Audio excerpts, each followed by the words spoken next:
जम्मू कश्मीर के पूर्व मुख्यमंत्री व पीडीपी अध्यक्षा महबूबा मुफ्ती को सर्वसम्मति से एक बार फिर पार्टी प्रमुख बनाया गया है। पीडीपी की कोर समिति की आज पार्टी मुख्यालय में बैठक हुई। इसमें पार्टी उपाध्यक्ष अब्दुल रहमान वीरी ने अध्यक्ष पद के लिए महबूबा मुफ्ती के नाम का प्रस्ताव रखा था। उन्होंने कहा कि महबूबा मुफ्ती ही मौजूदा परिस्थितियों में संगठन को मजबूत और एकजुट बनाए रखने में समर्थ हैं। पार्टी महासचिव गुलाम नबी लोन हंजूरा ने भी अब्दुल रहमान वीरी के प्रस्ताव का समर्थन किया और इसके बाद बैठक में मौजूद अन्य नेताओं ने भी उनका समर्थन किया। महबूबा मुफ्ती एक बार फिर सर्वसम्मति से पीडीपी के प्रधान चुन ली गई। उनका कार्यकाल 3 वर्ष का रहेगा। पार्टी के अध्यक्ष चुने जाने के बाद उत्साहित महबूबा मुफ्ती ने कहा कि मेरा उद्देश्य सिर्फ जम्मू कश्मीर और इसके लोगों के सामाजिक, राजनीतिक, आर्थिक हितों का संरक्षण करना है। जम्मू कश्मीर की पहचान की रक्षा करना भी हमारा मकसद है। जम्मू कश्मीर में शांति बनाए रखने और कश्मीर मसले का समाधान करना भी हमारा मकसद है। उन्होंने कहा कि भाजपा सरकार जम्मू कश्मीर की आवाज़ को दबाने के लिए पीडीपी को तोड़ने की लगातार कोशिशें कर रही है, जिससे हम सफल नहीं होने देंगे। बैठे हैं, उनकी बहुत शुक्रगुजार हूँ। आपने फिर से मुझे ये जिम्मेदारी मेरे कंधों पे डाल दी और मुझ पे अपना एतमाद जाहिर किया। मेरे लिए पीडीपी कोई जमात नहीं है। कुछ कहते हैं तहरीक है बिल्कुल, मगर मेरे लिए ये जमात मेरे वालिद का, मुफ्ती मोहम्मद सईद का ख्वाब है, उसका विजन है, उसकी जिंदगी भर की तकद्दो है, उसका पसीना है, उसका खून है, जो आप सबके लोगों की शक्ल में मेरे सामने इस वक्त बैठा हुआ है। मेरे वालिद का एज अ पॉलिटिशियन एक ही ख्वाब था उसका। ये बिल्कुल सरताज साहब ने सही कहा, उन्होंने जिंदगी में बहुत कुछ हासिल किया।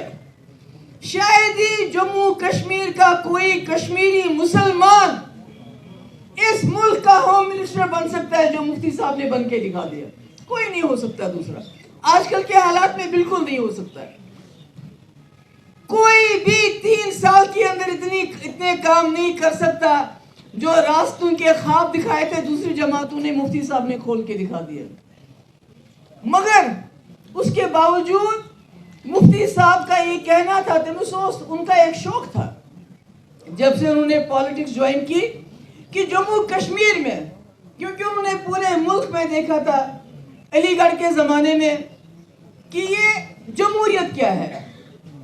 एक गरीब आदमी वोट डालता है और उस मुल्क के प्राइम मिनिस्टर को चुनता है, एमएलए को चुनता है, मेंबर पार्लियामेंट को चुनता है। अगर इसको ये पसंद नहीं आता है दूसरे को चुनता है। मगर जम्मू कश्मीर में भी वो यही निज़ाम चाहते थे। हमारी बदकिस्मती जम्मू कश्मीर की, जो मुफ्ती साहब ये खुद भी मानते थे कि जम्मू कश्मीर के मसले को जो 1947 से खड़ा था उसको सबसे ज्यादा पेचीदा इसलिए बनाया गया कि यहाँ जमहूरियत को पनपने नहीं दिया गया। मैं किसी एक जमात की बात नहीं करूंगी। 1951 जब पहला कॉन्स्टिट्यूएंट असेंबली का इलेक्शन हुआ, वो इलेक्शन भी सिलेक्शन थी बदकिस्मती से। उसमें भी एक ही तरह के लोग असेंबली में आ गए जो हिज़्ब इख्तिलाफ थे, जिनको इख्तिलाफ था। उस वक्त की रूलिंग पार्टी जो बनी, चाहे वो कश्मीर में थे चाहे जम्मू में थे, उनको असेंबली में पहुंचने नहीं दिया। ये शुरुआत हो गई जम्मू कश्मीर के, जो आप कहिए टूटी फूटी जमहूरियत की। उसके बाद जितनी भी जमातें आई उन्होंने भी इस निज़ाम को आगे चलाया। उसमें नेशनल कॉन्फ्रेंस थी, कांग्रेस थी।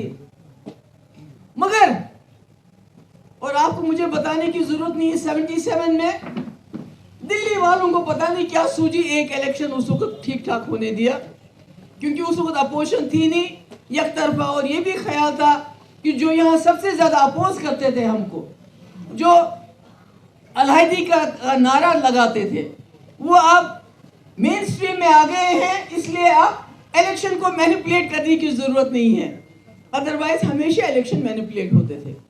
मगर उसके बाद इलेक्शनों का क्या हुआ मुझे बताने की जरूरत नहीं। मगर मुफ्ती साहब कोशिश करते रहे कि एक मुतबादिल में खड़ा करूं, इसलिए कांग्रेस में गए, क्योंकि नेशनल कॉन्फ्रेंस और कांग्रेस उनको गंदी नाली का कीड़ा कहा गया। सोशल बाइकआउट हुआ, मगर वो डटे रहे।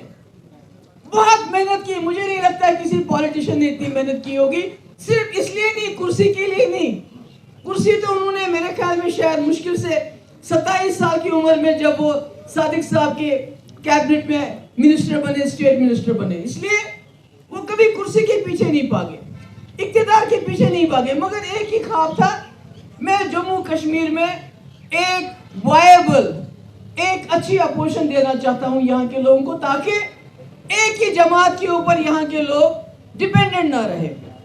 ये तो होता है ना, जैसे एक दुकानदार होता है, जब उसको मालूम है मैं अकेला हूं, वो गलत सौदा भी बेचता है, महंगा भी बेचता है, जब दिल करता है दुकान बंद करके चला जाता है, दबान जाओ मैं नहीं बेचूंगा कुछ भी। मुफ्ती साहब की कोशिश ये थी मैं मुतबादिल दूं, और उसके बाद जिंदगी भर मेहनत करके कांग्रेस को उन्होंने उस जगह पहुंचाया। आपको याद होगा फारूक साहब की सरकार थी, कांग्रेस निकली करप्शन के खिलाफ, कांग्रेस निकली मिस गवर्नेंस के खिलाफ, और हमारे 5-7 बच्चे शहीद हो गए।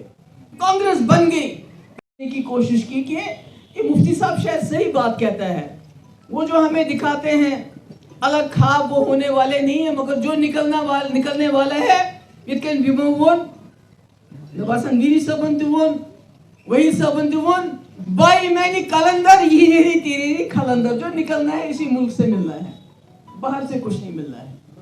मगर बदकिस्मती ये हो गई जब कांग्रेस उभरने लगी, नेशनल कॉन्फ्रेंस और कांग्रेस का गठजोड़ हो गया, और मेरे ख्याल में वो मुफ्ती साहब की जिंदगी के लिए सबसे मेरे ख्याल में काला दिन था, क्योंकि जो पार्टी उन्होंने जमाई थी, बनाई थी खून पसीना, वो पार्टी किसी के साथ मिल गई और अपोजिशन फिर वैसे की वैसी खाली रही।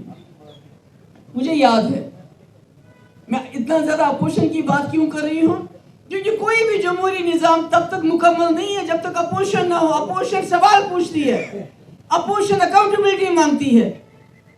मुझे मुफ्ती साहब ने बताया कि जब शेख साहब 22 साल के बाद वापस आए, 75 में उन्होंने सरकार संभाली, उसके बाद इलेक्शन भी हुए, फिर सरकार संभाली, तो मुफ्ती साहब जैसे उनकी आदत करप्शन के खिलाफ बोलते थे, मिस गवर्नेंस के खिलाफ बोलते थे।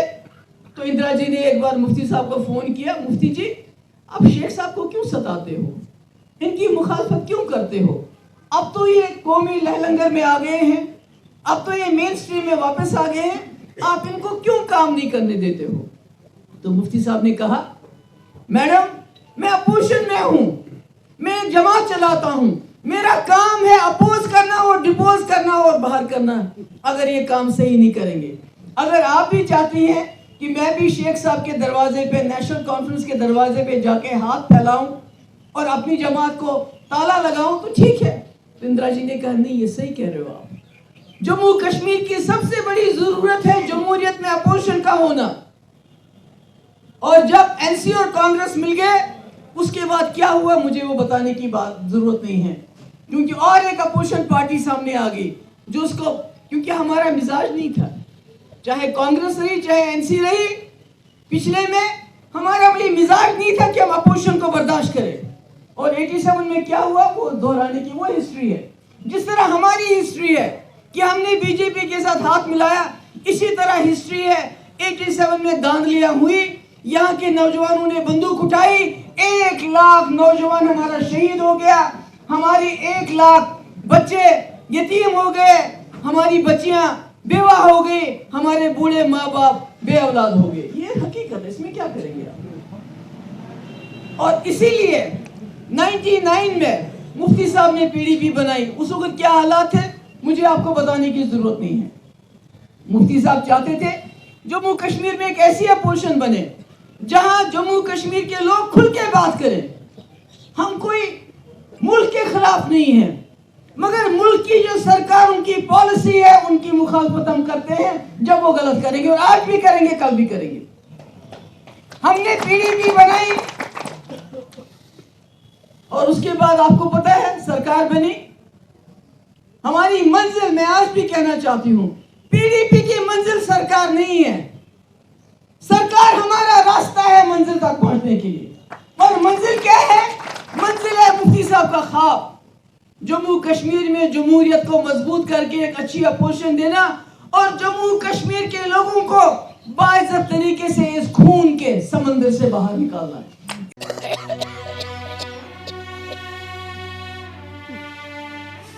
नमस्ते बहन जी। नमस्ते मैडम जी। चिंटू स्कूल क्यों नहीं आ रहा, क्या बात है? बच्चों के पापा बड़े दिनों से बीमार हैं, घर में खाने के लाले पड़े हुए हैं, बच्चों को कैसे स्कूल भेजूं? आपकी बेटी भी तो काम कर सकती है ना। वो तो लड़की है, लेकिन हाँ, उसके पापा ने ना उसको अपना इलेक्ट्रिक ऑटो चलाना सिखाया है। आपकी बेटी इलेक्ट्रिक ऑटो तो चला सकती है। फिर लोग क्या कहेंगे? बहन जी, आजकल जमाना बदल चुका है, लड़की और लड़के में कोई अंतर नहीं है। और सोचना बंद कीजिए और लड़की से कहिए कि वो ऑटो चलाए। सच मैडम जी? जी। अरे तुम?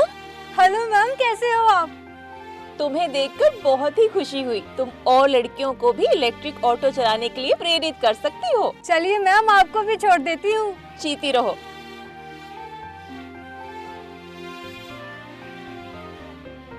अब जुपिटर मोटर गोदावरी के इलेक्ट्रिक ऑटो खरीदने वाली लड़कियों को दे रहे हैं 10,000 की विशेष छूट, ताकि लड़कियां बन सकें आत्मनिर्भर। इनके पास मात्र इलेक्ट्रिक ऑटो ही नहीं, इलेक्ट्रिक स्कूटर और इलेक्ट्रिक साइकिल भी है। जमाने की छोड़ो परवाह, गोदावरी के इलेक्ट्रिक ऑटो को कहो हाँ।